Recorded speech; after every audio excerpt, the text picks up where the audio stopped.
मुसलमान गोहत्या करतात असं म्हणणाऱ्यांनो हा व्हिडिओ नक्की बघा।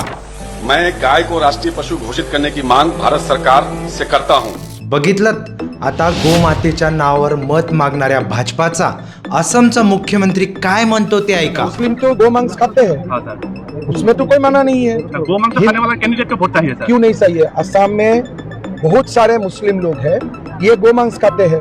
हम मना तो नहीं कर रहा हूँ, हम एक ही बात बोला हूं, घर का अंदर खाओ, सामाजिक प्लेस में मत खाओ।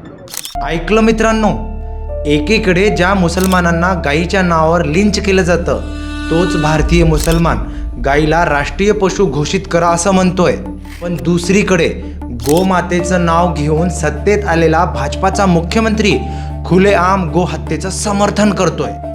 आणि फक्त एवढंच नव्हे, 2013 मध्ये भाजप सत्तेत येण्याच्या अगोदर भारत बीफ एक्सपोर्टमध्ये 9व्या क्रमांकावर होता, पण आज 2026 मध्ये भाजपाच्या 12 वर्षाच्या कार्यकाळानंतर भारत बीफ एक्सपोर्टमध्ये 2ऱ्या क्रमांकावर पोहोचलाय, 2ऱ्या क्रमांकावर।